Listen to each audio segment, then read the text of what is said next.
¿Cuántas veces nos hemos preguntado si lo que vimos fue real?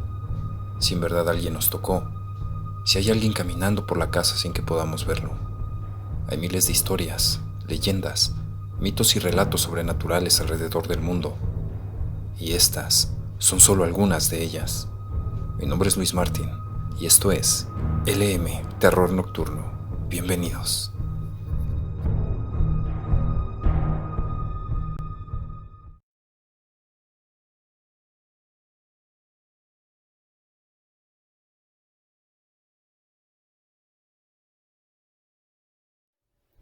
La bruja del pueblo. Mi historia comienza de la siguiente manera. Mis padres son originarios de un pueblito del estado de Puebla, que se ubica en la Sierra Norte, el cual pertenece al municipio de Tuzamapán de Galeana. Cuando éramos pequeños, pasábamos nuestra infancia en este lugar, donde se contaban distintas historias, algunas muy extrañas y escalofriantes. Mi abuela siempre me contaba sobre una mujer de edad avanzada, aproximadamente de unos 60 años, la cual, hasta la fecha de hoy, es habitante del pueblo. Yo fui testigo con mis propios ojos de lo que mi abuela me contaba, y aún vagan lejanos recuerdos en mi cabeza que son muy difíciles de olvidar. El nieto de dicha mujer era muy amigo mío. Él tenía como 10 años en ese entonces, y yo tenía 8. Me contaba que a su casa, que era un pequeño jacalito techado con madera, hules viejos y cartón, llegaba muchísima gente a hacerse limpias, así como curaciones de espanto, a hacer oraciones a un ser extraño o a rezar para hacer trabajos de brujería y magia negra. Él veía todo esto desde una rendija que daba hasta un espacio que tenía dentro de la casa. Observaba que llegaban mujeres de edad avanzada a encender muchísimas velas. Estas mujeres llegaban en el día, como también hacían en la noche, pero él desconocía de qué se trataban todos estos acontecimientos y continuó con su vida de manera normal. Hasta que un día, como de costumbre, llegamos temprano a la escuela y a la hora del recreo me llamó con un susurro y me dijo: «Traigo un libro de mi abuela. ¿Quieres verlo?» «Sí», fue mi respuesta. Con mucha curiosidad esperamos que todos salieran. En un rincón empezamos a hojear aquel libro. De inmediato me di cuenta que no era un libro normal porque tenía imágenes bastante horribles. Por ejemplo, había un sujeto con un cuerpo musculoso, pero con una cabeza como de venado. Era bastante feo. Era como una estatua y a los pies había gente de rodillas. En su mayoría eran mujeres y niños. Había muy pocos varones y parecía que hacían oraciones con una veladora en sus manos. Se podía ver incluso que había muchísima gente a su alrededor. También había muchos nombres extraños y parecía que eran de demonios, pero en otros idiomas. Realmente todo eso era muy extraño. Fue a partir de ahí que cada vez que veía a esa horrible anciana, sabía que era una especie de bruja, nahual o una sirviente del diablo. Y ahí justamente fue cuando comenzó mi pesadilla. Empecé a tener la intuición de que ella sospechaba que yo conocía su secreto, porque a cada rato me la encontraba. En una ocasión, mi amigo me invitó a su casa y yo acepté, pero con mucho miedo. Al llegar, no noté nada y vimos televisión un rato. Luego nos aburrimos y comenzamos a jugar a las escondidas. Era mi turno de buscar, y al entrar al cuarto de la anciana, vi algo que me hizo sentir un frío tremendo en los pies. Tuve una horrible sensación en la cabeza y terminé con los cabellos totalmente erizados. Había una especie de enorme cortina negra de terciopelo que cubría el cuarto completo y en el suelo vi unas estatuillas blancas de criaturas muy feas. Hombres con cabeza de pingüinos y otros con cabeza de cabra. Todos tenían los ojos rojos y por alguna razón parecían mirar en la misma dirección. Se encontraban viéndome con un odio espantoso, y aunque eran estatuas, parecían estar vivas, y que disfrutaban de provocarme mucho terror. En ese maldito instante se escucha un ruido en la puerta. «Ya llegué, hijito». Era ella, la abuela. Salí disparado de su cuarto con un enorme salto. Parecía que no me había visto, o al menos eso pensé en mi cabeza. Ella se encontraba parada, vestida con un enorme vestido negro. La señora era muy flaca, con sus brazos llenos de protuberancias y venas. Tenía el rostro chupado, con los ojos penetrantes y con una joroba que la hacía aún más espantosa. La anciana estaba cargando un morral con muchas hierbas apestosas y ropa vieja. Me vio con una sonrisa burlona y entonces me dijo: «¿Qué haces aquí, mijito? ¿Por qué no te quedas a comer con mi nieto?» «No, gracias, señora. Ya me voy. Si no, mi papá me va a pegar», alcancé a decir con una voz entrecortada. Me despedí de mi amigo y salí corriendo, pero para mi maldita desgracia, tropecé con algo y me caí, mientras esa señora, con una voz de anciana decrépita, comenzó a reírse de una manera burlona. Como pude, me levanté y corrí de nuevo. Mi amigo ni siquiera se asomó. Yo no le dije nada a mis padres, pero ellos sabían que yo era amigo de aquel niño y que visitaba su casa frecuentemente. Pero ese día, supongo que me vieron mal y entonces me dijeron: «Ya no queremos verte con ese niño. Tampoco queremos que le hables y que tampoco lo visites». «Sí», le respondí con miedo. Sin embargo, él aún se acercaba a mí, pero yo lo ignoraba totalmente, así que opté por buscar nuevos amigos. Un día estaba en la casa de uno de mis nuevos amigos y no sé si fue coincidencia, pero aquella anciana llegó. Me paré de la silla en la que estaba por miedo y ella se sentó inmediatamente. Entonces, con una voz reverberante, dijo: «Solo vine a que me vendan unos huevitos». Como en aquel entonces era común que las casas tuvieran gallinas ponedoras, le dieron los huevos y se fue. Nuevamente me senté en la silla, y cuando lo hice, sentí un piquete en la pierna izquierda. No hice caso en el momento, pero sí me molestó el resto de las horas. Transcurrió todo el día y en la tarde-noche, como a las 7, me dispuse a quitarme la ropa para bañarme. Fue ahí cuando encontré una enorme aguja en mi pierna, con una gran herida. Le comenté todo a mi madre y entonces me dijo: «Eso te pasa por no obedecer. Nosotros te dijimos que qué andas haciendo cerca de esa vieja. ¿Y ahora qué vamos a hacer?». Mi abuela se enteró y dijo que aquella anciana solamente quería asustarme. Pasaron los días y todo marchaba normal, solamente que mi amigo, el nieto de la anciana, se mudó de casa. Se terminó yendo a Tehuacán, Puebla, dejando a la abuela sola. Pocos días después, llegó un niño gritando que se quemaba una casa. Fuimos corriendo con botes y cubetas, y me di cuenta que era la casa de aquella mujer. Estaba muy confundido y una presión me oprimía, pero igual seguía ayudando a los vecinos. Sin embargo, me quedé en shock, cuando de entre las cenizas y los escombros, salió un enorme puerco negro con un enorme hocico, del que le escurría la baba. Este puerco se metió a un cuarto en el corral de los patos. No pasaron ni 2 minutos cuando salió la vieja del corral, como murmurando algo. Yo no lo podía creer, así que me asomé al corral y solamente pude ver a los patos, pero no había ningún puerco. Lo peor de todo es que nadie se había percatado de nada. Más tarde se supo que el fuego había consumido todo y que había sido provocado por las veladoras que tenían en la casa. Tiempo después, el municipio le dio una casa nueva, pues la vieja no tenía a nadie más y el hijo no vivía con ella. Pasó el tiempo y aquello se me borró de la mente por unos meses. Era temporada de mangos y mi padre me mandó a la parcela por unos. Cuando iba adentrándome al bosque, no lo podía creer, pero allí estaba el mismo puerco negro. Era igualito al del incendio, y lo reconocí por su asqueroso hocico inconfundible. Eché una mirada para atrás para empezar a correr, y cuando volví la mirada, el puerco ya no estaba. Ahora se encontraba aquella vieja cortando unas hierbas. Creo que se trataban de unos quelites.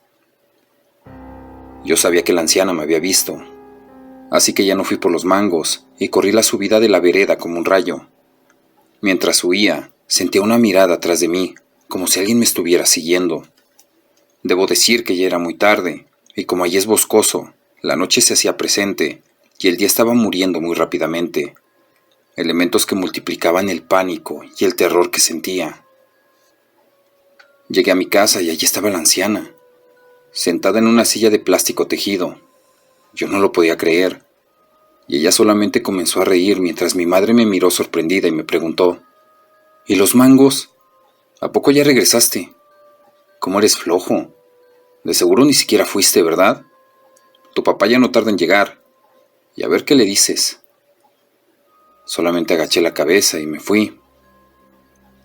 La anciana solo había pasado a vender los quelites que había recogido en el campo, pero mi madre no se los compró, ya que le dieron mucho asco, porque las manos de la anciana estaban llenas de granos, y no solamente eso, tenía unas bolas extrañas, con las uñas largas y amarillentas.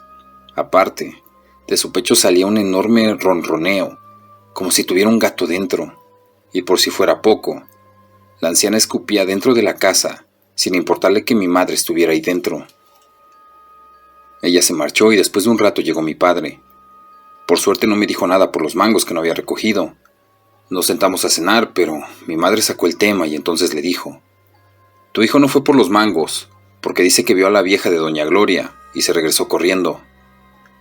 Mi papá solo sacudió la cabeza y entonces dijo: «¿Otra vez te espantó esa vieja? ¿Cómo estás de tonto, hijo?». Pero luego se calmó y aclaró. «Perdón», dijo. «Vengo cansado y tú no tienes por qué hacer trabajos pesados. ¿Qué te ha dicho esa vieja o por qué le tienes tanto miedo?». Le conté todo lo que había visto, y él, riéndose a carcajadas, exclamó: «¿Bruja? Esa tonta no es ninguna bruja. Si lo fuera, no andaría de jodida vendiendo quelites, recogiendo porquerías en la calle. Aparte dizque cura. ¿Y por qué no se cura ella misma de esas bolas horribles? Esos granos apestosos que tiene. Y además, si llego a ver un puerco mugroso por aquí, le voy a meter unos plomazos». Pasó una semana y mi padre enfermó de un fuerte dolor de estómago. Tenía mucha calentura y se quejaba bastante de tener que ir al baño con frecuencia. Decía que el dolor era una agonía y que no lo aguantaba. Siempre vomitaba y evacuaba con sangre. Ir al baño era un tormento para él. Las noches eran un calvario porque no podía dormir. Adelgazó bastante. Su piel se puso blanca y seca. Hubo un día que estaba tan mal que me dijo que no aguantaba más, que por favor le hablara a mi abuela. Debo decir que mi madre no se encontraba en la casa. Ella solo dejaba hecha la comida y todo lo necesario para los dos, ya que tenía que ir a la parcela a realizar los trabajos que mi padre había dejado pendientes. Yo, por mi parte, había dejado de ir unos días a la escuela para no descuidarlo. Fui por mi abuela y ella dijo que fuéramos al doctor. El médico lo recetó con bastantes cosas y una inyección, pero nada. Había diagnosticado una infección, pero por supuesto que no se curó.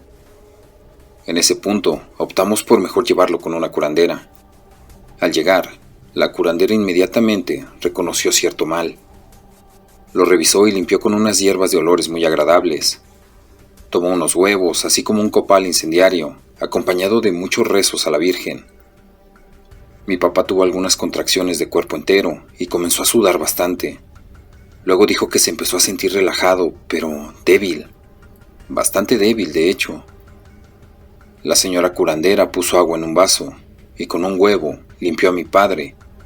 Posteriormente quebró el huevo en el vaso y se formó una figura horrible. Era algo bastante feo, con una forma que nunca había visto en mi vida. La señora comentó que eso era un trabajo de magia negra en retorno. Eso significaba que alguien quería acabar con mi padre. Nos preguntó si queríamos saber quién era el causante de aquel horrible mal, y la abuela le dijo que sí. Fue doña Gloria. Ella quiere acabar con su hijo, nos dijo la curandera. Mi abuela se soltó a llorar, pero la curandera entonces señaló: «No se preocupe, le voy a dar una medicina que preparé para que ya no le pase nada». La señora nos contó que un año antes recibió a un joven muy enfermo con los mismos síntomas que mi padre, pero que él defecaba gusanos y vomitaba sangre. La misma persona que estaba afectando a mi padre había sido la culpable. Lamentablemente aquel muchacho murió, pero su familia nunca supo el porqué. Sin embargo, la señora siguió trabajando buscando un remedio para aquel mal, y aunque fue tarde para el muchacho, gracias a su dolor, mi padre pudo curarse. Ahora vive tranquilo con toda nuestra familia. Prefiere no meterse con esa mujer. Yo he tenido comunicación con mis amigos y me comentan que ella sigue viviendo ahí mismo. Está sola pero se conserva como siempre y pareciera que no le pasan los años. También dicen que a su casa aún llega gente desconocida que no es del pueblo. Aquel niño, amigo mío, nieto de la anciana, actualmente regresó y es policía del municipio, pero él ya no vive con ella. Lo tengo como amigo en el Facebook, pero, sinceramente, ya no mantengo ningún tipo de comunicación con él.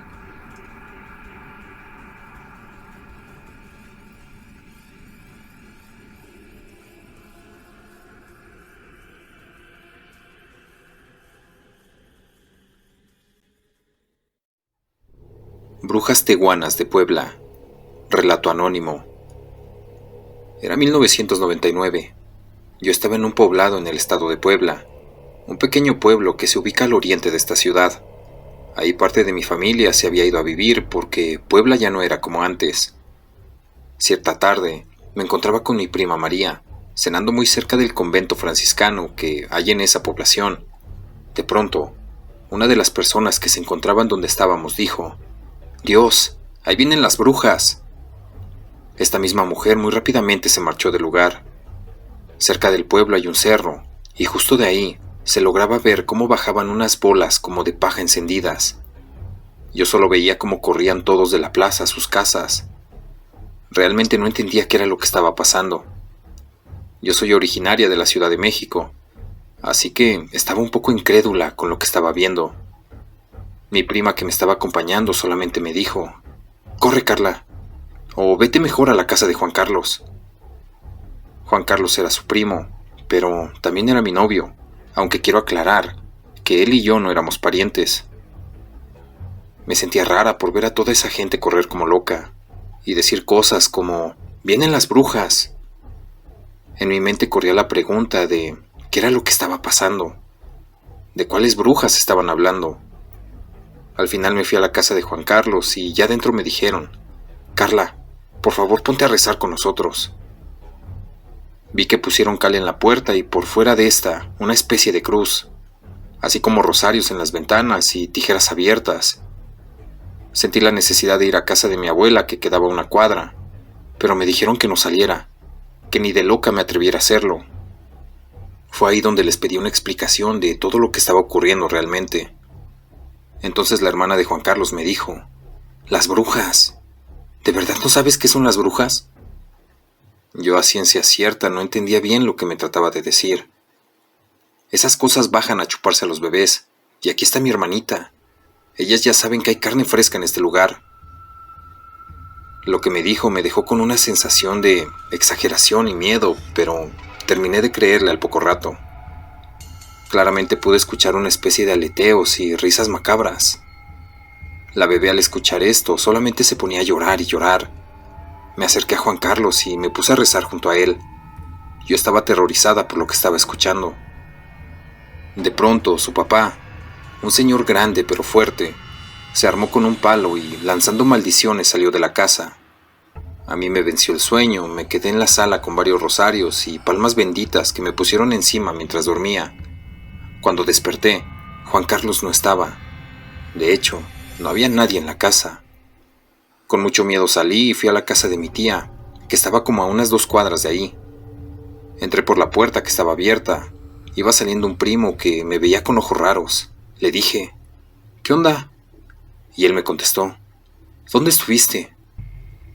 Le expliqué que su hermana me había dicho que me fuera a la casa de Juan Carlos. Él solamente me dijo que estaba bien y se marchó. Subí a la recámara de mi tía para explicarle y de repente, cuando entré a su habitación, estaba toda oscura. También había un zarape colgado tapando el ventanal. Entré y me topé con otro primo. Me espanté y le pregunté que qué había pasado, que dónde estaba mi tía, que si tenía algo. Sacándome empujones, me dijo: «Mi mamá se cayó. Está un poco mal y tiene golpes, pero está bien, no te preocupes. No la veas mejor. Ella no quiere ver a nadie en este momento». Eso me dolió un poco porque yo quería mucho a mi tía.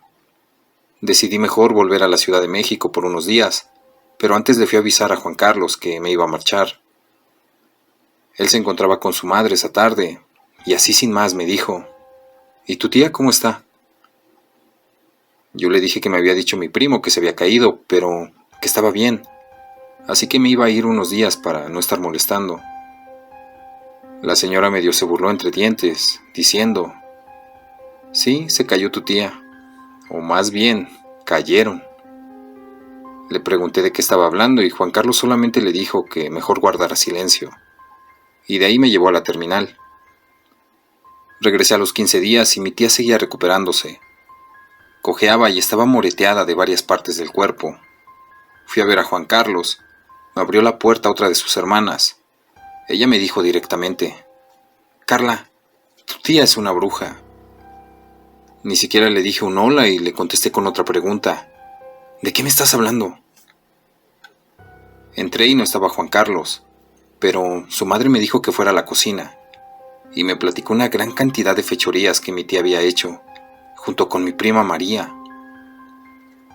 No pude creer tanta atrocidad, pero todo encajaba a la perfección. Mi tía y mi prima a veces tenían actitudes extrañas, pero yo nunca hice caso de eso. De ahí la relación con mi tía se fracturó, porque obviamente yo ya no la veía igual. De hecho, me corrió de la casa y me tuve que ir a vivir a la casa de Juan Carlos. Todo se detonó cuando vi que estaba haciendo la comida y vi que sacó una bolsa y echó unos polvos en una de las cacerolas. Juro que eran unos polvos de color blanco. Yo le pregunté a mi tía que qué era lo que estaba haciendo, y de ahí todo cambió. La relación que teníamos dio un giro drásticamente, porque al parecer mi tía nos tenía a todos muy calladitos y muy estúpidos. Mi tía quedó como la víctima y yo como la mala. Literalmente, le echaba polvos a la comida. Sí, a todos, incluidos sus hijos, o sea, mis primos. También descubrí que era amante de su cuñado y que le había dado una especie de té, el cual hacía que este señor estuviera atontado. La cereza en el pastel fue cuando empezó a buscar los polvos, pero yo ya los había tirado. Eso la puso literalmente como un animal enjaulado. Después de eso, un día domingo, que ya me iba para el todavía Distrito Federal, hoy CDMX o Ciudad de México, la esposa de mi primo me dijo: ven, hice pancita. Yo así de guácala, pero a mí no me gusta. Sin embargo, fue algo tan extraño que me lo hubiera comido, y hasta otro plato hubiera pedido, ya que la verdad no soy muy de comer carne. Mi tía, que nunca estaba en la casa de mi primo, ese día estaba viéndome cómo me tragaba cada bocado de esa panza. Al paso de los días mi estómago se puso inflado. Cualquier cosa que comía me hacía daño. Me daban agruras, lo terminaba vomitando, y cada día mi panza se me hacía más prominente. Después terminé con mi novio que tuve allá, y entonces ya no había motivos para ir, pero antes había terminado mal con mi familia de allá, por chismes de mi tía la bruja. Como a los 2 meses me rapé, y ni siquiera sé por qué lo hice. Tenía sueños espantosos, veía que la gente prendía velas o cirios, como si velaran un difunto. Poco a poco dejé de comer porque no me daba más hambre, solo tomaba a veces leche y mucha agua. Mi familia pensó que era anoréxica, y hasta me metieron con un especialista de esos temas. Sin embargo, yo seguía ahora sin poder dormir. Estaba más flaca, pelona, extraña y muy, pero muy callada. Un día del mes de julio empecé a sentirme muy mareada, tanto que no pude pararme de la cama. También quería comer, pero tampoco podía hacerlo. Igual quería dormir, pero mucho menos. Ese día llegó una comadre de mi mamá y le dijo: ay, comadrita, mire nomás cómo está su niña. Deberíamos de llevarla con mi comadre Panchita, porque para mí que la están embrujando. Ese mismo día me llevaron. Yo debo decir que casi no caminaba. Prácticamente no podía, y sentía las piernas como enredadas. Estaba como llegando al grado de empezar a babear. Fuimos con Panchita y al verme me dijo: Ave María, esta mujer viene muy mal, pues ¿qué le hicieron? Mi madre le explicó que poco a poco había dejado de comer, de dormir, de salir, y que me había vuelto muy extraña para todos. Panchita le dijo entonces: madre, su hija viene muy mal. Tal es el grado que yo ni siquiera puedo ayudarla. Esto es alta magia, y la quieren ver muerta. Le dieron de comer algo, y ya viene muy avanzada. Mi mamá, obvio, se espantó muchísimo. Le dieron un tipo de sal que yo me la debía de tomar, que eso me sacaría todo lo que estuviera en mi estómago. Panchita se acercó a mí y me dijo: hija, cuando te tomes esto, se va a armar, y te vas a poner muy muy mal. Ponte en manos de Dios porque te quieren bien fría. No lo entendía. Yo parecía como una tonta. Babeaba y no hablaba. Mi mirada era de una persona mal de sus facultades mentales. Por dentro, le decía que me ayudara, por favor, que no podía hablar y que sentía que me iba a morir. Llegamos a la casa y antes de dormir me tomé las sales, y ha sido la peor noche de mi vida. Era una sal muy amarga y asquerosa. Empecé a sentirme muy mareada y después ya no recuerdo nada más. Creo que de lo que vi me desmayé, porque fue algo que de verdad me aterrorizó. Me dio fiebre y sudaba en exceso. Ese día llovió. Parecía como si estuviera dentro de una película de terror. Mi madre estaba a mi lado viendo cómo reaccionaba. Yo medio abría los ojos y me volví a dormir. En uno de esos sueños, me vi claramente en mi cama. Yo estaba ahí, entre 4 cirios, y me estaban velando como a un difunto. También había una mujer vestida de tehuana, que se burlaba de mi madre y de mí. Al ver esto, sentí que sudaba demasiado, y mi madre empezó a llamarme y a moverme, porque literalmente no podía hablar. Desperté y empecé a llorar. Mi madre estaba desesperada porque de mi boca no salía ni una sola palabra. Ella me abrazó y me quedé profundamente dormida. Al día siguiente era sábado, y mi hermano mayor entró a mi recámara y me dijo: ¿qué carajos te pasó? ¿Quién te hizo esto? Como yo no podía contestar, le habló a mi madre y le dijo: vamos con Paola, mamá. Mi hermana se va a morir. ¿Qué no la ves? Casi me cargó y me llevaron con Paola en la colonia Roma. Yo caminaba como si tuviera un problema de poliomielitis y no hablaba. Mi mirada era ida. Cuando Paola me vio, me dijo: ¿qué carajos te hicieron? Me jaloneó y me dijo: dime, ¿quién te quiere acabar? Yo por dentro gritaba que me ayudara y empecé a llorar. Mi madre y mi hermano lloraban porque de verdad yo no hablaba nada de nada. Le dio a mi madre unas velas de jarro y le dijo que me limpiara con ellas, que cuando explotaran, porque de seguro lo iban a hacer, yo iba a poder decir todo lo que estaba viendo. También le dijo: esto es alta magia, la están entregando, así que no pierdan tiempo. Llévenla con este señor de nombre Ricardo el día lunes. Díganle que van de mi parte y las va a atender. Esta niña no debe de perder el tiempo. Cuando llegué a mi casa me limpié como pude con los jarros que eran veladoras, y cuando los prendí me di la vuelta y explotaron los 3 jarros. Juro que cuando explotaron yo sentía que me liberaba de algo. Entonces le dije a mi madre: es mi tía, es ella, junto con sus malditas brujas tehuanas. Yo la vi, mamá, por favor ayúdame, siento que me voy a morir y no quiero. Hice todo lo que Paola me mandó ese día y por fin pude dormir. El día domingo fue normal. Me habló Paola y me dijo que de verdad me querían muerta, pero que alguien muy poderoso me estaba protegiendo y que era un ancestro mío. Obviamente, ya no estaba en este mundo porque era un difunto. Llegó el lunes y nos fuimos con Ricardo. Era en el metro normal, y por esa colonia nos metimos a una vecindad. Pero en lo que caminaba para su casa, me vi tan rara, tan fea y tan triste. Además estaba pelona porque no me crecía el cabello, y estaba también extremadamente delgada.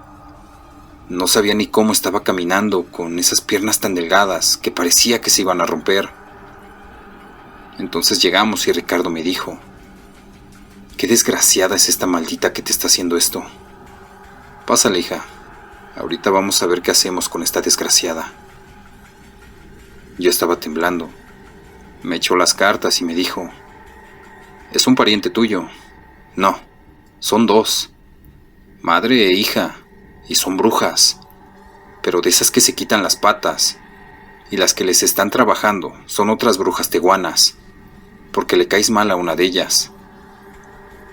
Todo esto es porque descubriste su gran secreto, y bajita la mano, las dejaste ver como lo que son. Él continuaba hablando, y yo le preguntaba que qué tenía que hacer para librarme de todo esto. Me mandó unos baños con sal y yodo, pero los tenía que hacer en un baño público. Jamás debía de realizarlos en mi casa, así como una serie de otras cosas. Tenía que ir cada viernes a que él me limpiara con hierbas, velas y piedra de alumbre, etc. En uno de esos baños, que fueron creo que 5 en total, vi tal cual a la bruja, es decir, a mi tía. Tal cual ella era como bruja, no como humana. Literalmente me moría del miedo. Le grité a mi madre y le dije, mírala, ahí está la maldita, y se está retorciendo. Tomé el teléfono rápidamente, le hablé a Ricardo y le dije lo que estaba pasando. Él me contestó, ni modo, hija, se le va a regresar, y ya sabe que te estás curando. Se va a poner perro todo esto, pero tú no le tengas miedo. De repente desapareció y yo continuaba con mi tratamiento. En uno de esos días, Ricardo me dijo, ¿escuchas cuando paso el ramo por aquí? Pasó el ramo y el sonido se parecía como a cartón. A lo que me contestó, estas malditas hicieron un mono tuyo con tu ropa interior. ¿Cuánto tiempo llevas sin menstruar? Le dije que llevaba 8 meses y que me habían diagnosticado como estéril. Él solamente se rió y me dijo, nada de eso, vas a ser mamá. Ya está marcado el asunto. Fue por unas tijeras de pollero y literalmente me dijo, te voy a cortar el hechizo. Dile a tu mamá que venga para acá. Mi mamá entró y le dio algunas cosas para protegerse. Y yo debo decir que para ese entonces estaba totalmente diferente. Casi no tenía ojeras, el pelo me había comenzado a crecer y ya comía poco, pero comía. También ya podía hablar y dormir un poco mejor, pero eso sí, sentía mucho miedo y en todo momento me sentía observada. Ese día, tal cual como lo van a escuchar, parecía que Ricardo estaba cortando como cartón corrugado. Cuando llegó a mi parte íntima, sentía ardor por dentro. Era como si tuviera algo ahí metido, y las piernas se me liberaron por completo. Ya no me sentía atada ni rara. Ricardo se enojó cuando terminó y dijo, maldita, pero no quieres que sepan quién eres, ¿verdad? Ahorita les voy a mostrar tu jeta, bruja desgraciada. Me limpió con una piedrota de alumbre, y cuando la quemó, era la cara de mi prima. Sí, así estaba tal cual, la cara de mi prima. Ricardo gritó entonces, ahora sí, maldita, te agarraste a la más tonta, pero te la pelaste porque la cuida su abuela, y sí sabes quién es su abuela, ¿verdad? Yo estaba temblorosa, muerta del miedo. Me puse mi pantalón y blusa, sentía que me salía agua de mi parte, como si fuera un líquido cafezoso y espeso. Me fui a bañar con la sal, ya era mi último baño. Me sentía muy feliz. Sin embargo, había sido una lucha muy fuerte porque en la casa se escuchaban ruidos y voces. Incluso tocaban la ventana de mi recámara. Eran las tehuanas que me trataban de despertar con amenazas. Ese día, el último de darme un baño, Ricardo me dio un líquido. Me dijo que era hora de sacarme lo que me habían dado de tragar y me lo tomé. Era agua bendita con unas hierbas, la cual sabía muy bien. Al día siguiente desperté casi vomitando. Yo sentía que quería vomitar algo, pero que no podía hacerlo. Me fui al baño, me metí los dedos en la garganta. Juro que saqué bolas de pelo, estambre, gusanos. Se movían y olían asqueroso. Fue algo muy traumático, pero, literalmente, cuando saqué todo esto, se aplanó mi estómago. Y en mi aliento ya no se percibía ese aroma fétido. A las pocas semanas, Ricardo me dijo que me iba a volver a cortar porque me habían dejado estéril. No te preocupes, vas a ser la mamá de un niño y una niña, me dijo. Me cortó de nuevo y se escuchaba un cartón más ligero. Pasaba las tijeras sobre mi piel sin hacerme daño. Cuando llegó a mi vientre, sentí claramente que me cortaba y grité: «No, no, espera, me duele». Él no se detuvo y siguió cortando. Me dijo: «Estas perras hijas del demonio están bien locas. Ya pronto vamos a acabar». 2 días después fui al baño. Me dio un dolor espantoso en el vientre. Le grité a mi mamá que sentía algo que estaba atorado en mi intimidad. Me asomé y, por Dios santo, me estaba colgando desde adentro un alacrán. Le dije a mi mamá que le marcara a Ricardo y él le dijo: «Que lo jale, que jale al hijo de la fregada». Eso fue lo que hice. Lo jalé y se me vino un coágulo enorme. Después de eso empecé a sangrar un poco. A las 2 semanas volví a menstruar y mi matriz ya estaba limpia de quistes. Cuando terminé el tratamiento con Ricardo, era una joven totalmente diferente. Al fin volví a ser yo, la misma que era antes del daño. Una tarde yo estaba dormida. En eso sonó el teléfono. Me desperté y contesté. Era mi prima, la cual era la otra hija de mi tía, y me dijo: «Carla, por favor perdona a mi madre, que se está muriendo». Que la perdone Dios porque solamente le devolví lo que quería para mí. Ni modo. Carla, por favor, ten piedad. Yo solamente colgué el teléfono. Inmediatamente después le marqué a Ricardo.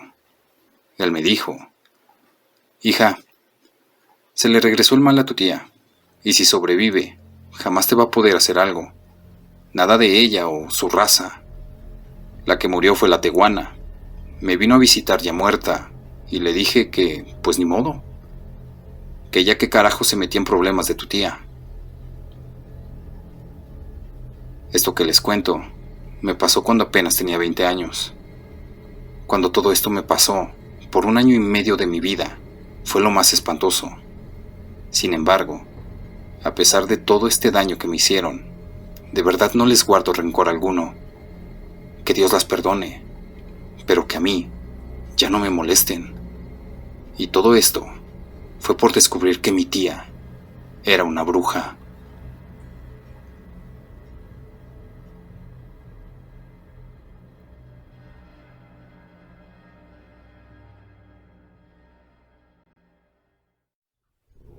Tres historias de brujas. Historia 1. Día de campo. Quiero contar mi historia, pero bajo un seudónimo porque no quiero que las personas que me conocen me vayan a reconocer y empiecen a burlarse de mí, ya sea porque me consideren miedoso o para evitar que comiencen a llamarme loco. Originalmente soy de otro pueblo, pero actualmente vivo en uno llamado Viesca, que queda en Coahuila. Tengo 25 años, pero a pesar de mi edad, le temo mucho a las brujas. Yo sé que existen porque tengo varias experiencias tenebrosas. La última que me ocurrió es la que estoy por relatar. Todo ocurrió el día 20 de julio del 2018. Lo recuerdo tal y como si fuera hoy, y jamás se me va a olvidar esa fecha. Era tiempo de vacaciones por parte de mi trabajo, y en este pueblo de Viesca se celebran las fiestas de su aniversario. Es por estas fechas que vienen muchas personas de otras partes a disfrutar de la celebración, ya que estas son muy populares en los alrededores. Además, regresan algunos que se han mudado a otras ciudades, o vienen nuestros familiares a visitarnos también. El día antes de que nos ocurriera esto, llegaron 2 primos provenientes de Torreón. El menor de ellos tenía 26 años, y el mayor tenía 33. En aquel momento, yo todavía no había cumplido los 24. Apenas llegaron, nos saludamos cordialmente, como siempre lo hacíamos cuando teníamos mucho tiempo sin vernos. Charlamos mucho, ya que tenemos años sin estar juntos los 3. Durante la conversación, surgió el tema de qué haríamos al día siguiente. Se nos ocurrió la idea de ir a acampar. Hubo varios sitios que se nos ocurrieron para la excursión. Por mi parte, yo les sugerí a mis primos que podíamos ir a la cima del cerro. Les dije que me gustaba ese sitio para hacer nuestro campamento, ya que era muy cerca y que quedaba a un lado de la cruz, desde donde se podía divisar todo el pueblo. Pero mi verdadera razón era otra. Muchos habitantes de Viesca dicen que por las montañas hay brujas, y eso me da mucho temor. Pero no creía que se acercaran a la cruz, por eso sabía que estaríamos protegidos contra ellas. Ambos se quedaron pensando en esa alternativa, pero ellos no son tan cobardes como yo. Además, no querían ir al mismo sitio al que siempre íbamos. Así que mi primo el mayor dijo que era mejor hacerlo en otro sitio. Propuso hacerlo en el lugar en donde se dice que las brujas hacen sus aquelarres. En un lugar donde se reunían para bailar y para sacrificar animales. Al escucharlo hablar, mi cuerpo sintió escalofríos. Yo sabía que eso no era una buena idea. Sin embargo, a mi otro primo le pareció una idea perfecta. Así que sin más, ellos decidieron por mí y me dejaron prácticamente con la palabra en la boca. Pero por más miedo que tenía, las ganas de una nueva aventura con ellos hizo que también aceptara la idea. Al día siguiente nos comenzamos a alistar y a preparar todas las cosas que llevaríamos para instalarnos en la zona elegida. Cuando terminamos de ordenar todo, emprendimos nuestro camino a Codés. Solo de mencionar ese nombre ya me da miedo. De ahí se dicen muchas cosas, sobre todo las historias de brujas. Esa zona es muy cerca al cerro, y de ahí se comentan que por las noches escuchan ruidos y murmullos, aunque se trata de un lugar que no está habitado. Codés no está muy alejado de Viesca, pero es un sitio al que se puede ir en coche. Es necesario ir en camioneta, ya que es un camino como de 15 minutos atravesando un terreno de tierra.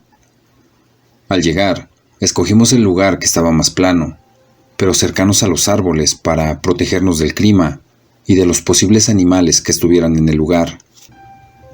Armamos nuestro campamento, colocamos la tienda de campaña de cada uno alrededor de la fogata que previamente habíamos encendido. Arreglamos también un sitio para los utensilios de cocina, así como la comida y las bebidas que habíamos llevado. Luego buscamos algo más de leña para que la fogata estuviera encendida durante toda la noche. Una vez instalados, preparamos unos emparedados. Comimos y empezamos a tomarnos unas cuantas cervezas cerca de la fogata. Hablamos de todo y jugamos entre nosotros. Así se fue pasando el resto de la noche. Decidimos acostarnos temprano e ir a bañarnos a la laguna muy temprano a la mañana siguiente. Eran como las 11 de la noche cuando nos despedimos. Cada uno se metió en su tienda de campaña para descansar. Recuerdo que me encontraba en ese momento en el cual yo estaba entre dormido y despierto. En ese instante escuché que alguien me hablaba al oído, llamándome por mi nombre. De un brinco me desperté sobresaltado, mirando a mi alrededor, pensando que eran mis primos gastándome una broma. Pero resulta que ellos estaban durmiendo, cada uno dentro de su tienda. A pesar de mi temor, las cervezas hicieron que no le prestara tanta atención a lo ocurrido, pero me dieron ganas de ir al baño. Así que decidí salir del sitio de mi descanso y atender mi necesidad. Me alejé un poco del campamento, y mientras estaba orinando, podía sentir la mirada de alguien sobre mis hombros.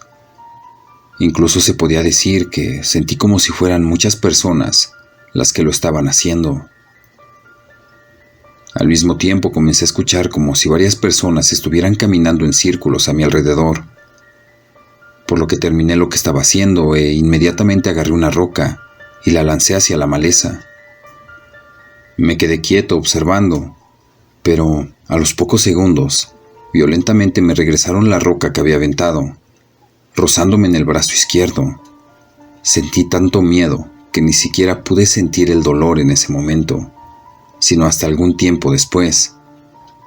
No podía hacer otra cosa más que ser valiente ante la situación, así que grité tan fuerte como pude, tratando de esa manera de despertar a mis primos. Quien sea que esté ahí, aléjese. Tenemos armas y no te queremos herir. Casi al instante, mis dos primos estaban a mi lado, preguntándome qué era lo que estaba ocurriendo. Les respondí que había alguien cerca y les conté lo sucedido con la piedra. Se quedaron pensativos e incrédulos, y luego me confesaron que creyeron que yo estaba borracho, pero no fue de esta manera. No alcanzaron a preguntarme nada más hasta que ellos mismos fueron testigos de lo que yo estaba diciendo. Todos escuchamos los mismos sonidos, como si estuvieran muchas personas susurrando cosas al mismo tiempo. También se empezaron a sentir pasos a nuestro alrededor. Era como si danzaran en círculos y nosotros estuviéramos en el centro.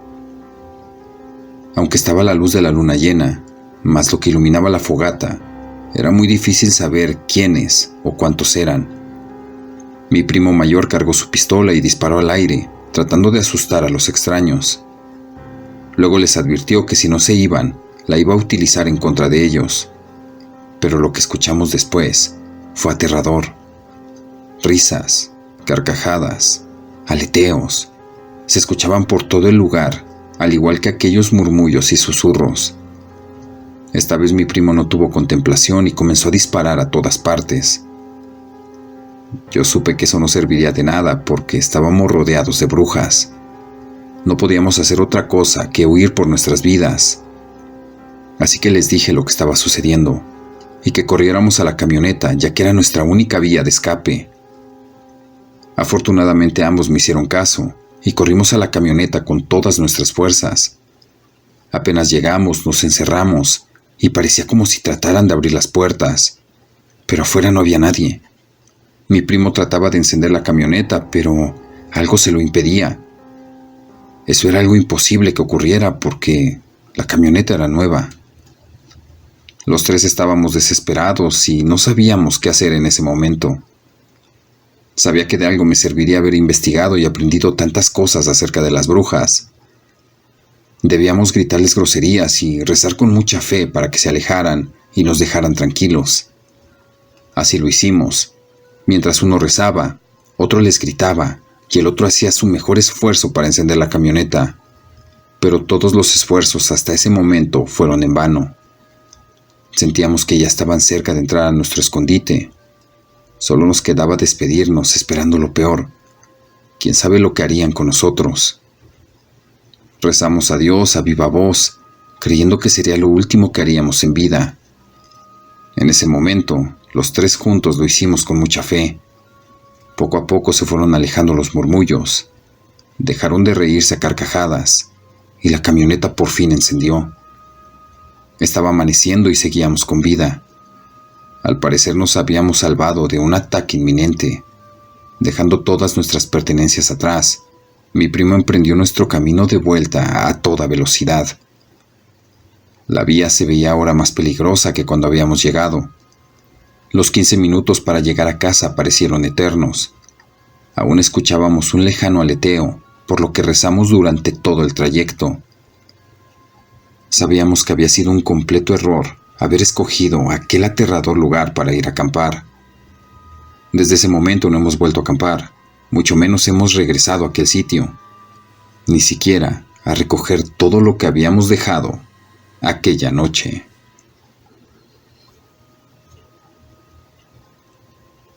Historia número 2. El baúl. Vivo en Colombia. Estoy feliz de poder compartir uno de los tantos sucesos que me pasaron en mi infancia. Por lo pronto, debo decirles que esta historia es absolutamente verdadera. Me sucedió cuando tenía 12 años, en una oportunidad en la que estaba de visita en la casa de mi abuela materna.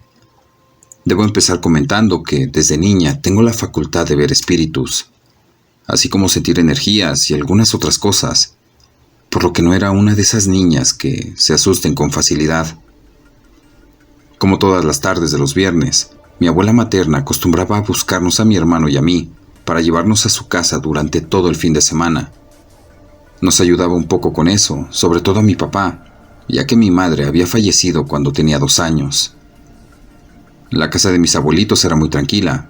Ahí vivían otros tíos con mi prima. Era precisamente en su cuarto en donde mi hermano y yo dormíamos cuando nos quedábamos con ellos. Era muy grande, ya que era la última habitación que quedaba al fondo de la casa. Tenía grandes ventanas transparentes que permitían ver el patio de juegos. Eso era algo que me gustaba mucho, ya que solía dormirme contando las estrellas. Además, la luz de la luna alumbraba la habitación y no estaba tan oscura. Generalmente yo jugaba con mi prima, mi hermano veía televisión hasta la hora de la cena, y cuando terminábamos de comer, nos despedíamos de los adultos y nos íbamos a dormir. Antes de dormir, acostumbrábamos a conversar durante un rato, hasta que el sueño nos vencía. Ya en la habitación, solamente había una cama, pero era de las más grandes, por lo que los tres cabíamos cómodamente en ella.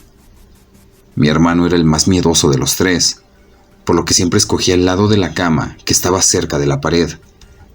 Mi prima solía acostarse en medio de ambos, y como yo no tenía alguna preferencia por ningún lugar, siempre me tocaba el lado más cercano a la ventana. Esa noche no fue diferente. El primero que se durmió fue mi hermano, pero nosotras también lo hicimos poco tiempo después, luego de nuestra acostumbrada charla nocturna.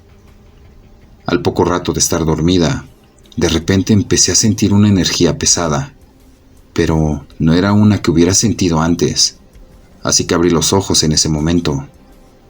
Preferiría no haberlo hecho. Vi a una mujer en la puerta de la habitación. Había entrado sigilosamente en medio de la noche, cuando todos estábamos durmiendo. Pensé que lo había hecho por la ventana, que estaba abierta de par en par. Recuerdo que estaba vestida con una larga túnica de color negro. Al ver su rostro, esqueléticos dedos y largas uñas, pensé que era una bruja. Empecé a sudar frío y pude ver su rostro con extrema facilidad, gracias al reflejo de la luna llena que entraba por la ventana. Era una mujer alta, delgada, y tenía puesto un sombrero puntiagudo. Era de color negro y su cabello llegaba hasta el final de su espalda, pero lo tenía sucio y despeinado. Su cara era alargada, pero no tenía verrugas o una enorme nariz como la gente piensa. Avanzó unos cuantos pasos y sabía dónde iba. Era como si ya lo hubiera hecho antes. Llegó hasta el viejo baúl de mi bisabuelo, el que mi abuela mantenía en una esquina del cuarto de mi prima. Mi abuela siempre nos decía que su papá guardaba ahí sus más valiosos recuerdos, los cuales venían siendo de alguna manera nuestra herencia, pero que nosotros no podíamos abrirlo hasta que fuéramos mayores, por lo que siempre había tenido un gran candado. Apenas estuvo a un lado del baúl la vieja bruja, con un murmullo abrió el candado, el cual cayó al piso, dejando al descubierto el preciado tesoro de mi bisabuelo. Ante aquel hecho, yo sabía perfectamente que no debía hacer ruido. En mi mente pensaba que aquella mujer no me descubriera observándola, o que mis compañeros de cuarto no se despertaran. Ella no debía descubrir que yo estaba atenta de todo lo que estaba haciendo. Me perturbaba ver la forma en la que presurosamente hurgaba en el baúl, buscando algo. Era como si no tuviera tiempo. No quería ser descubierta de alguna manera. En eso, mi hermano aún dormido comenzó a moverse para cobijarse mejor. Realmente la habitación estaba más fría que de costumbre. En ese instante, la bruja volteó y se quedó mirando fijamente hasta donde estábamos acostados nosotros. De inmediato entrecerré los ojos esperando que no se diera cuenta de que estaba despierta, viendo todo lo que estaba haciendo. En ese momento me invadió una sensación de pánico, pero debía permanecer tranquila, como dormida.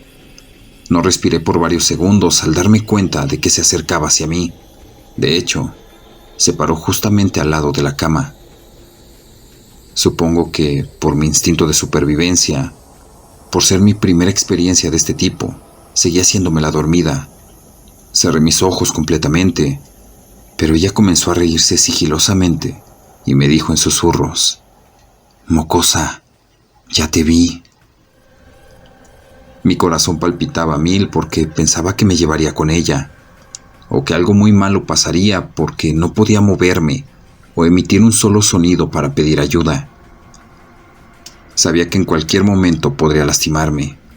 También sabía que esos negros y penetrantes ojos me estaban observando con curiosidad. Presumo que quería saber si yo la estaba mirando, si me había dado cuenta de su presencia. Sentí un terrible e inmenso dolor en mi brazo. Con sus largas uñas me estaba pellizcando y poco a poco apretaba mi piel con gran fuerza. Quería que yo percibiera el dolor, pero a pesar del maltrato que estaba recibiendo, no me moví ni emití un solo sonido. Al ver que no hacía nada, se quejó un poco y dejó de pellizcarme.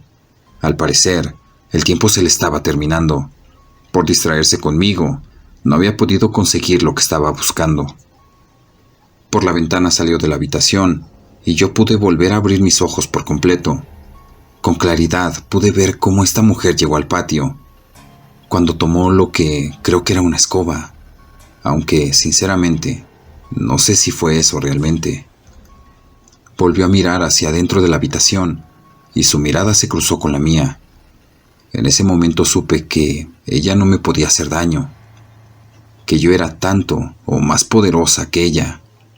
Ya no me daba miedo, y ella también lo supo en ese momento. Al siguiente segundo dio un salto y desapareció como si se hubiera ido volando. Yo estaba confundida de lo que me estaba pasando, pero respiré un poco, me animé a sentarme, miré mi brazo con el reflejo de la luna y pude ver que su pellizco me había dejado una marca en el brazo. Comencé a llorar, pero de impotencia, por no haber tenido suficiente valentía para enfrentarla. En ese momento pude dormir un poco. Yo sabía que ya no regresaría esa noche, pero apenas amaneció y la luz del sol entró por la ventana. Lo primero que hice fue mirar mi brazo. Lo tenía como si me hubieran quemado. Me dolía mucho, aunque tenía la esperanza de que hubiera sido un sueño. Pegué un brinco de la cama y necesitaba contarle todo lo ocurrido a mis abuelos. Dejé corriendo la habitación, abriéndome paso entre el candado del baúl y todo lo que la bruja había sacado de este. Papeles, fotos, libros y ropas, muchos enseres que nunca había visto antes. Todo estaba revolcado, pero luego podría ver qué era. Mi preocupación en ese instante era hablar con mis abuelos de lo ocurrido en la noche anterior. Cuando llegué a su cuarto les conté llorando todo lo que había pasado. Como mi abuelo es policía, pensó que se trataba de algún ladrón que había entrado en la casa, aprovechando que todos estábamos dormidos, que efectivamente encontró a mi hermano y a mi prima durmiendo, aunque yo no lo estaba y pude verlo. El candado seguía en el suelo, al igual que todo lo que había en el interior del baúl. Mi abuelo no creyó absolutamente nada de lo que yo le había contado, y pensó que había sido yo la curiosa que había hecho tal desorden. Mi abuela recogió todo y cerró nuevamente el baúl con el candado, y me dijo que ella sí me creía, pero que aún no tenía la edad para saber qué era lo que había pasado. Además me tranquilizó, diciendo que no me preocupara, ya que mi madre siempre estaba con nosotros protegiéndonos. Por eso es que no me había hecho daño la bruja. Llegando el domingo, mi padre fue a almorzar a donde mis abuelos, y luego regresamos a nuestra casa, pero no le comenté nada de lo ocurrido, ni a él ni a nadie, tal como me lo había pedido mi abuelita. El fin de semana siguiente no supe qué había hecho ella con el baúl, pero tampoco quise preguntarle. Aún recuerdo el rostro y el dolor del pellizco que me dio aquella mujer, que para mí, y para muchos a los que se les ha contado esta historia, es una bruja.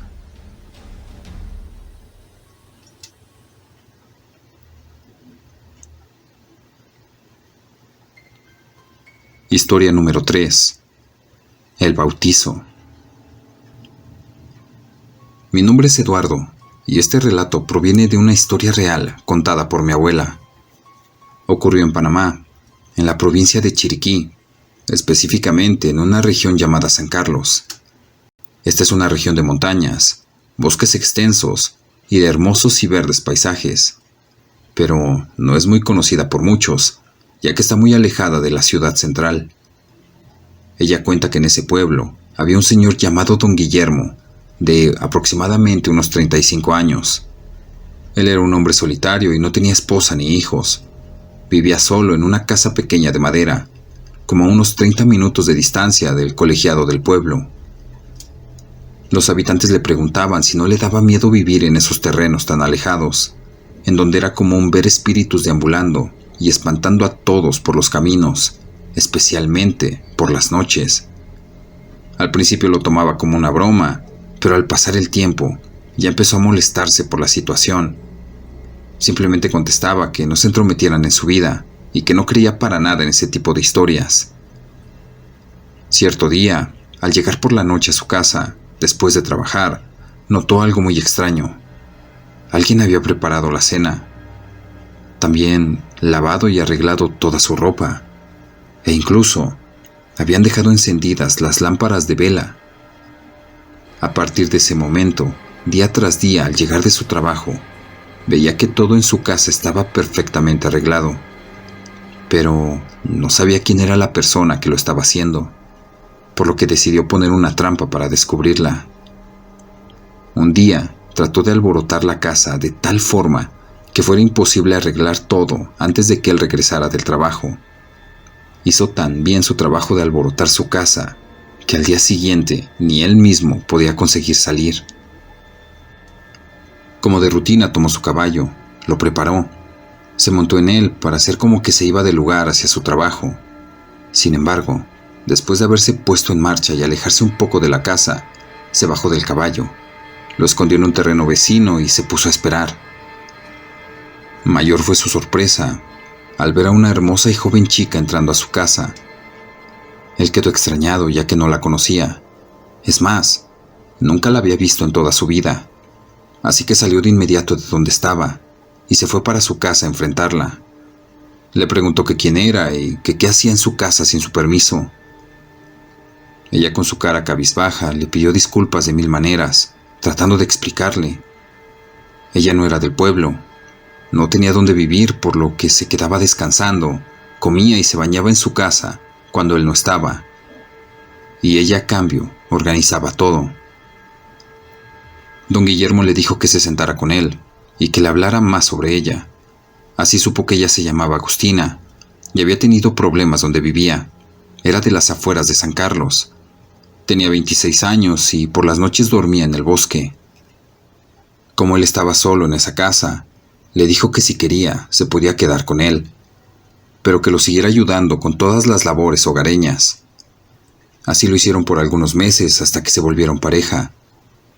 Mientras don Guillermo trabajaba casi todo el día en fincas, cuidando el ganado, haciendo sembradíos de maíz, arroz, frijoles y otras hortalizas, Agustina se encargaba de las tareas del hogar e iba por las noches a buscar camarones y peces en los ríos aledaños.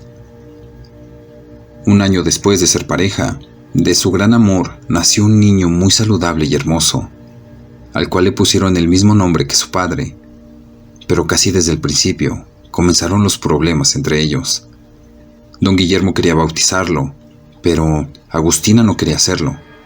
Cada vez que hablaban del tema terminaban discutiendo. Cuando el niño cumplió los 2 años, el señor Guillermo pensó que ya se había tardado demasiado, así que decidió bautizar al pequeño, aún con la negativa de su madre, que no cambiaba de parecer. El señor Guillermo, sin mencionar nada, planeó bautizar al niño sin decirle ni una sola palabra a su mujer, y como de costumbre, le dijo a su esposa que fuera al río más alejado, ya que era donde pescaban los peces más grandes. Como ese río quedaba a unas cuantas horas de camino, le podía dar tiempo de ir a la iglesia con el niño y bautizarlo, sin que ella se diera cuenta. Así también evitaría más discusiones respecto al tema, y volverían a ser felices como antes. Esa noche esperó pacientemente a que Agustina se fuera. Cuando supo que ya había pasado un tiempo prudente, preparó a su hijo. Buscó su caballo en el corral y le puso la silla de montar. Con el niño en sus brazos subió al caballo, y justamente cuando se disponía a tomar el camino de la iglesia, un enorme bulto negro se le tiró al anca del caballo y lo tomó con una fuerza sobrehumana para tirarlo al suelo. Don Guillermo luchó con todas sus fuerzas y se mantuvo sobre el caballo sin dejarse tumbar. Mientras eso ocurría, el caballo asustado iba relinchando a todo galope directamente hasta la iglesia sin bajar la velocidad. Don Guillermo entró con el caballo en la iglesia, interrumpiendo la misa nocturna que se estaba celebrando. Contó rápidamente lo que había ocurrido y ante la mirada atónita de todos, un ave de gran tamaño y con ojos rojos estaba a las afueras de la iglesia, gritando en una lengua que nadie conocía. El padre de la iglesia, que estaba ofreciendo la misa, les dijo a los feligreses que cerraran todas las puertas y ventanas. Luego llamó a algunos feligreses para ser testigos y padrinos del sacramento del bautismo. Mientras tanto, afuera se escuchaban unas pisadas de gran peso que hacían temblar todo el templo. Alrededor de la iglesia se podía escuchar un galope. como si de cientos de caballos se tratara, además de escucharse espeluznantes sonidos. Terminando el bautismo del niño Guillermo, se pusieron a rezar hasta el alba, pero antes de amanecer, se escuchó una voz de una mujer que estaba gritando: «Te salvaste al haber entrado en esa iglesia, Guillermo. Si no te hubiera enseñado a respetar a una mujer». Todos quedaron atónitos al escuchar esto. Al terminar todo aquello, don Guillermo se fue para su casa. Al llegar, pudo ver la horrible forma de su mujer, que sin haberse dado cuenta antes, era una espantosa bruja.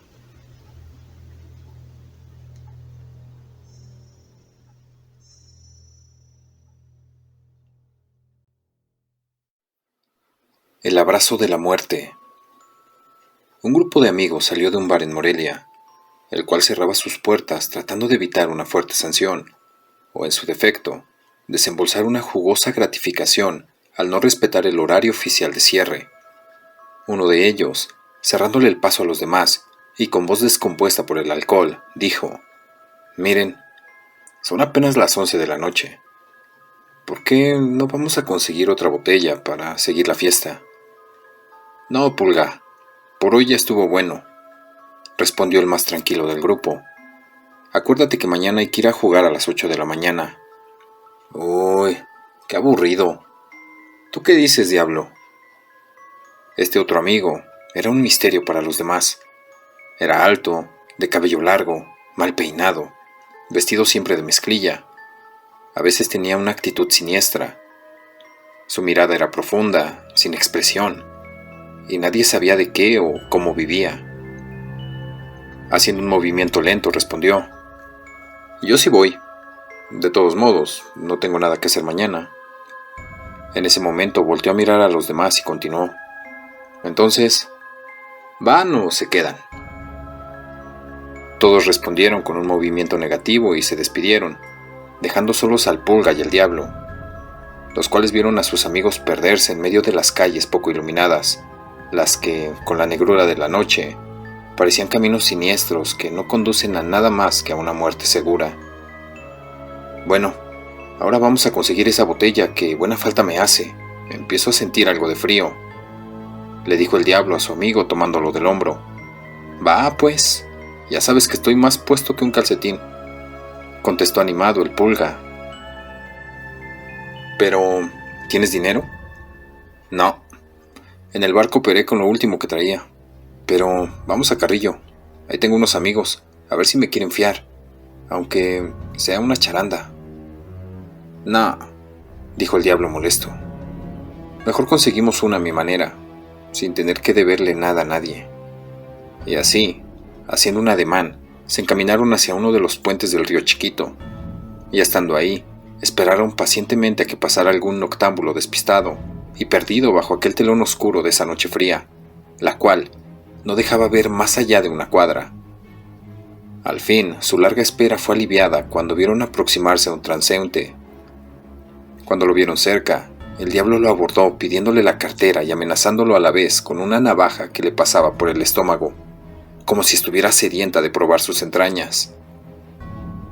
Grande fue la sorpresa de aquellos dos, cuando al levantar la cabeza para ver a sus agresores, el transeúnte aquel mostró un rostro descarnado, putrefacto y lleno de gusanos. Su boca deshecha dejaba ver una sonrisa de dolor y satisfacción. Con sed de venganza, las cuencas de sus ojos vacías parecían en lo profundo ver en el Diablo al peor de sus enemigos. El Diablo aterrado clavó una y otra vez la navaja en el cuerpo de aquel ser del cual solo brotaban pestilentes aromas, llenando de náuseas a los dos asaltantes que no daban crédito de lo que estaban viendo. El Pulga, con el rostro descompuesto por el terror que le causaba aquella aberrante criatura, y sin siquiera poder emitir quejido alguno, logró correr y perderse en las calles, las cuales, en pocos segundos, parecían haberse comido a tan aterrorizado hombre. Mientras tanto, el Diablo, al intentar hacer lo mismo, fue tomado abruptamente por aquel ser, el cual, abrazándolo con una fuerza increíble, dejó al joven inmóvil, quien, después de mucho esfuerzo, comprendió que no podía zafarse de aquel abrazo infernal, así que con voz temblorosa y sofocada dijo: Suéltame, por favor, ¿qué quieres de mí? Aquel ser, acercando su descarnado rostro al del diablo, como si fuese a darle un beso del más allá, respondió, con voz hueca, de ultratumba, y ya cansada le dijo: ¿No sabes cómo he estado esperando esta noche? ¿Recuerdas que hace unos años trabajábamos juntos en este puente? Y que una de tantas noches de asaltos y muchas veces de muerte, nos cayó un cliente con mucho dinero y que tú, movido por tu ambición, lo mataste. Y luego hiciste lo mismo conmigo para no darme nada y quedarte con todo, arrojándonos después al río. ¿Lo recuerdas? Pero eso ya pasó. Estoy arrepentido. Perdóname. Estoy dispuesto a hacer lo que pidas, pero suéltame y déjame ir, dijo el diablo con lágrimas en los ojos. No, respondió la sepulcral imagen. No soy el único que reclama venganza. Yo tan solo soy el enviado de las entrañas de la tierra, a donde tú me mandaste, y en donde ahora se te requiere para responder por tantas muertes y por tanto daño que has hecho. Así, aquel enviado del mismísimo infierno se dirigió a la orilla del río cargado con su presa, la cual, con el rostro desencajado y sus ojos desorbitados por el terror, vio cómo del río brotaban miles de manos que parecían garras, e imágenes de entes desfigurados, los cuales los invitaban a un remolino de terror y dolor que se había formado ahí mismo. Todo esto fue visto y narrado por Jesús Cabrera, un hombre que vio desde su ventana todo aquel aterrador espectáculo. También contó que, al final, con un grito desgarrador del diablo, este cayó a las negras y pestilentes aguas del río en un abrazo de muerte, mientras el reloj de la catedral marcaba las 12 de la noche.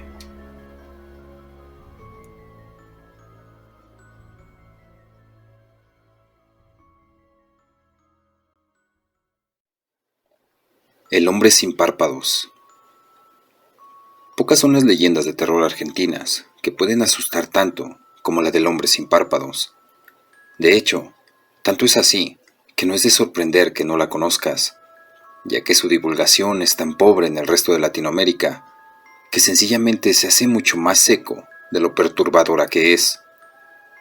Esta leyenda de terror argentina se ubica principalmente en Buenos Aires, en uno de los barrios más particulares de la ciudad, en donde un hombre llamado Mauricio está cerrando la tienda donde trabaja, como de costumbre, dirigiéndose camino a su casa para dar por culminado un día más de trabajo. Es ahí, en ese mismo momento, cuando todo empieza a ir particularmente mal. Era un día húmedo y frío en Buenos Aires, cuando Mauricio caminaba de regreso a su casa, siendo este uno de esos días en los que provocaba estar haciendo cualquier cosa, menos estar caminando solo por aquel barrio aterrador. El andar de Mauricio era lento pero confiado, ya que después de todo, él transitaba por ahí prácticamente a diario. Sin embargo, su andar se ve un tanto interrumpido cuando este hombre siente que le están siguiendo. Por el rabillo del ojo, Mauricio alcanzó a ver la silueta de un hombre, misma que apareció de forma repentina, sintiendo fuertemente cómo este hombre desconocido clavaba su mirada en él, acercándose cada vez más desde su espalda hacia donde se encontraba. Mauricio instantáneamente pensó lo siguiente: ¿qué querrá este boludo? Pensará que no me di cuenta que me está siguiendo. Intentó mantener la compostura ante tal situación, pero Mauricio empezó a preocuparse más y más a medida que esta persona se acercaba. Era algo extraño, porque Mauricio alcanzó a ver que era una persona que vestía muy formal, la cual no tenía ninguna pinta de ser cualquier asaltante. Aún así, uno nunca sabe. Con la esperanza de perderlo de vista, Mauricio cruzó la calle y dobló hacia otra dirección, consiguiendo para su sorpresa que este hombre lo siguiera por este nuevo rumbo. Con un andar un poco más frenético que antes, ahora Mauricio se está poniendo más y más nervioso. Ya Mauricio estaba a punto de llegar a su casa cuando decidió envalentonarse y dar vuelta para enfrentar a su perseguidor, que lo seguía desde la espalda, preguntándole de buenas a primeras: «¿Qué te pasa, eh? ¿Acaso me quieres asaltar o qué?». Para su sorpresa, cuando Mauricio pudo detallar el rostro de esta persona que lo seguía, pudo darse cuenta de que, aparte de lo alto que era este perseguidor, no tenía párpados en los ojos. Mauricio quedó muy sorprendido por ver semejante rostro sin párpados, helándosele la sangre por la forma en cómo esta persona lo miraba. Tanta fue su sorpresa que Mauricio no pudo hacer más que correr despavorido a su casa, que ya le quedaba por suerte muy cerca, consiguiendo para su sorpresa que el hombre sin párpados no lo siguiera, cosa que lo hizo preguntarse si seguiría en los alrededores de su casa, acechándolo. Por suerte, Mauricio no lo pudo volver a ver más, cosa que lo dejó mucho más inquieto y perturbado. Tanta fue la sorpresa y el susto que sintió Mauricio por este hombre que no tenía párpados, que días después decidió investigar un poco más, descubriendo en foros de internet que este hombre tan escalofriante era una aparición aterradora muy común en Buenos Aires, pudiendo aparecer en cualquier momento del día, pese a que casi siempre salía de noche. Algunas personas afirman que la falta de párpados de esta aparición fantasmal se debe a que el hombre había nacido sin ellos, producto de un defecto en su nacimiento que lo hizo estar recluido y ser repudiado por la sociedad, lo cual incentivó su odio innato hacia la misma. Otras personas también aseguran que este hombre se arrancó los párpados en una ceremonia vudú, vagando por la capital de Argentina desde aquel entonces, con tristeza y en la búsqueda de aquella persona que la había maldecido con esos ojos sin párpados. Lo peor de todo es que el hombre sin párpados no aparecía muy seguido, pero cuando lo hacía, este espectro se encargaba de volver locas a las personas que se lo encontraban, apareciendo constantemente para atormentarlos. Cuando Mauricio leyó esto último en internet, su sangre quedó totalmente congelada, y volteando lentamente hacia su espalda, no hizo más que ver cómo aquel hombre aguardaba pacientemente detrás de él, de pie, esperando a que Mauricio sintiera su presencia y sintiera, por supuesto, cómo esos ojos abiertos de par en par lo miraban fija y aterradoramente. Allí estaba él, ese hombre sin párpados, observando detenidamente cómo Mauricio se volteaba para constatar y hacer consciente lo inevitable. Y había sido elegido por este ser para ser atormentado en vida y muerte. Ten mucho cuidado si vives en Buenos Aires o en los alrededores de la ciudad, porque el hombre sin párpados aún se la pasa vagando por aquí y por allá, buscando siempre a quien atormentar.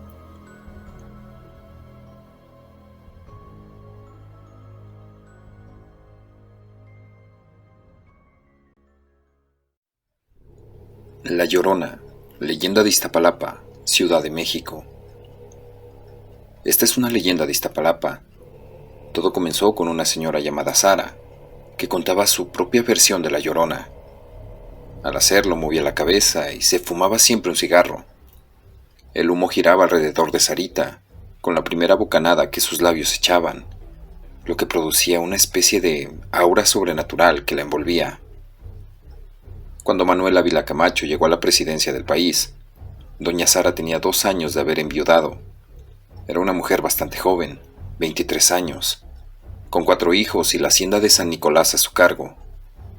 No tenía más ayuda que sus propias fuerzas y lo poco que sabía del funcionamiento de esta.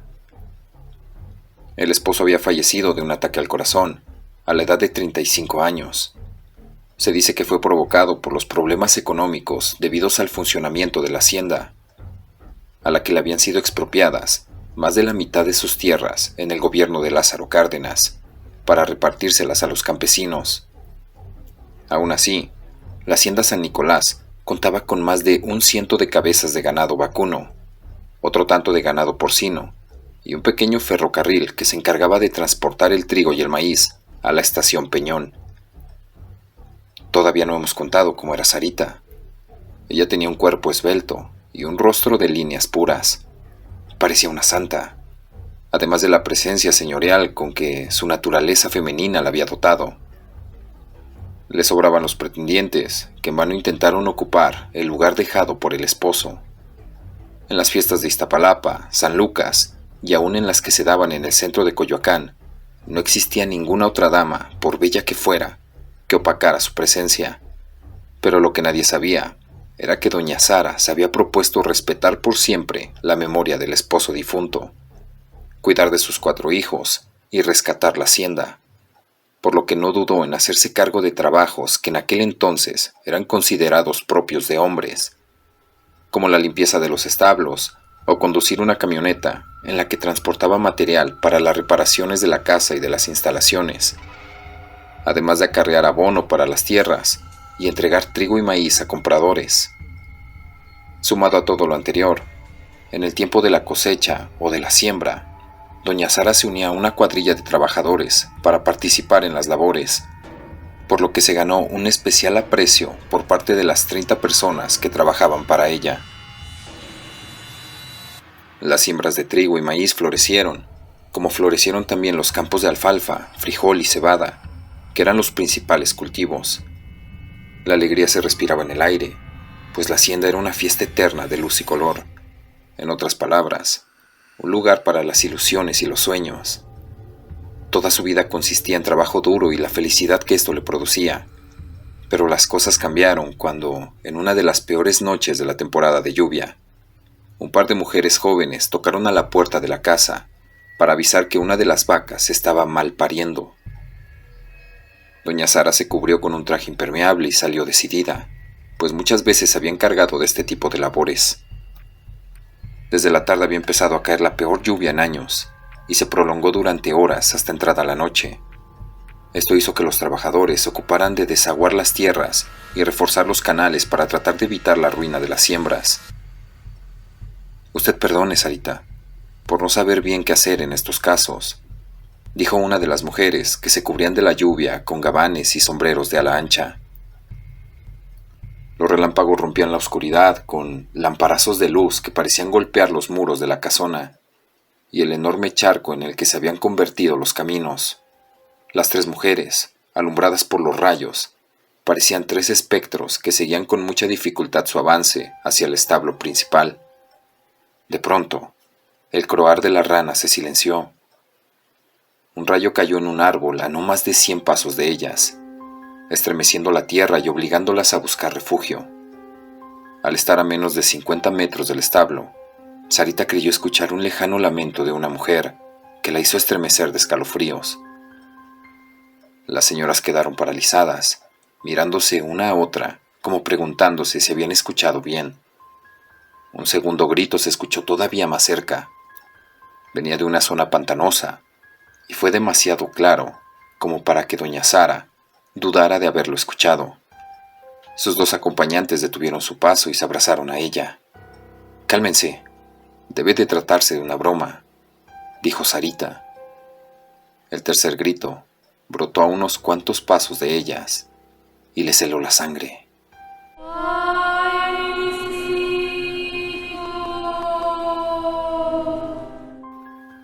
Un relámpago iluminó con total claridad y durante un instante la espeluznante figura de una mujer vestida de blanco.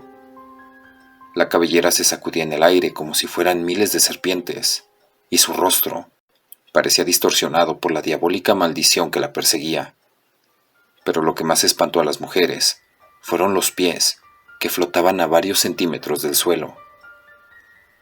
La vieron ir hacia ellas, con las manos extendidas en un gesto de aterradora súplica. Su mirada puso sus nervios en el límite de sus fuerzas. No podían soportar tanto terror. Sarita se preguntaba si la imagen de aquella mujer era real, si era posible que ella y sus 2 compañeras se hubieran confundido con el destello de los relámpagos. Sin embargo, la desgracia para la hacienda de San Nicolás y para doña Sara empezaba esa noche. La noticia de lo ocurrido se divulgó entre la gente de la hacienda y a los pocos días se hablaba de apariciones de la Llorona en varias zonas de Iztapalapa y sus alrededores. Sara presentía que la terrorífica aparición solo predecía males. Y no se equivocó, porque al día siguiente en la mañana, al salir de escuchar misa, se encontró con un hombre muy presumido. Permítame decirle que es usted muy hermosa, señora Sara, le dijo el individuo mientras se quitaba el sombrero. En el dedo de su mano brillaba un rubí incrustado en un anillo de oro, que era el símbolo de su poder, con las iniciales MAC. ¿Me permitiría visitarla alguna tarde en su casa?, preguntó el hombre. Me gustaría ofrecerle mis respetos. Mañana estaré allí. Al terminar de decir esto, se alejó en compañía de otros individuos con los que reía satisfecho, seguro de agregar otra conquista a su larga lista. Doña Sara no tuvo tiempo de responder, porque sabía de quién se trataba y conocía su fama. La tarde del lunes siguiente, el hombre llegó puntual. Permítame presentarme. Soy Maximino, dijo sin terminar la frase, porque doña Sara estaba corrigiéndolo de inmediato. No hace falta que se moleste en presentarse. Sé quién es usted. ¿A qué se debe su visita?, dijo la señora Sara, que lucía nuevamente uno de sus vestidos de luto. Con toda franqueza le digo que usted es una mujer muy bella, como para que se acabe en esta maldita ruina que es esta hacienda. Lo que usted necesita es un hombre como yo, que la proteja, la atienda como se merece y pueda ver por sus hijos. No hace falta, yo me basto sola, dijo molesta doña Sara. Vamos, señora, sabe que necesita de un hombre y yo voy a hacerlo. Es suficiente, salga de la casa y no vuelva, respondió doña Sara, levantando la frente de manera aún más altiva. Se va a arrepentir. Voy a regresar para echarla junto con sus hijos fuera de esta hacienda, dijo mientras el diamante del anillo destelló en el puño del hombre. A mí nadie me insulta como usted lo acaba de hacer. Antes de partir, el sujeto disparó contra la casa la carga completa de una escuadra automática. La mayoría de los peones, al enterarse de la noticia, empacaron sus pertenencias y partieron en busca de un nuevo destino. Otros se armaron con escopetas y pistolas para defender el casco de la hacienda. Defenderían con su sangre la casa y las tierras. La espera no fue larga. Al tercer día, aparecieron media docena de automóviles con hombres armados que abrieron fuego contra la casona por espacio de varios minutos.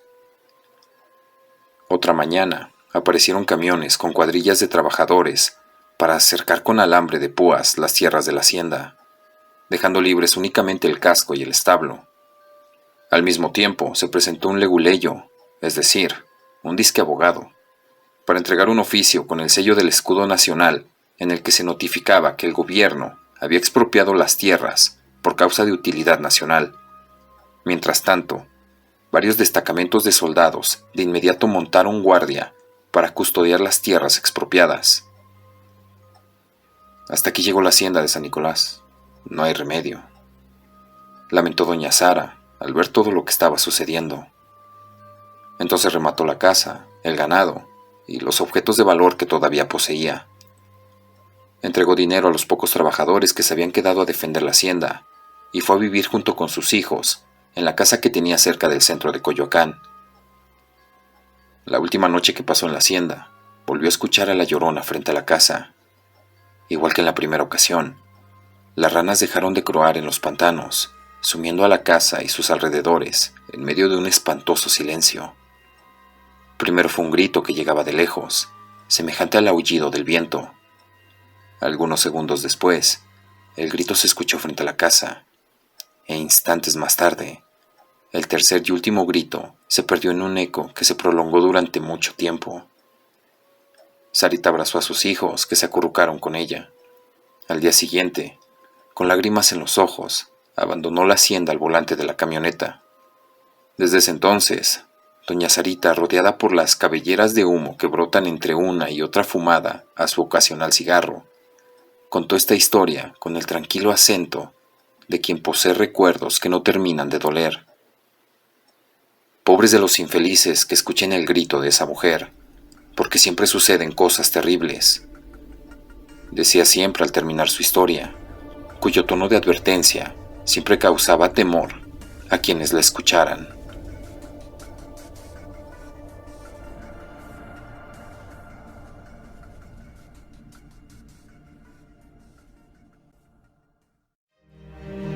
Si te ha sucedido algo paranormal, ¿conoces alguna historia o relato que quieras compartir? envíalo al correo que aparece en pantalla, aportesterrornocturno@gmail.com. También puedes enviarme fotos o videos paranormales que te gustaría que publicara en próximos videos. No olvides suscribirte, compartir, dar like y activar la campanita de notificaciones. Esto fue LM Terror Nocturno. Hasta el próximo video.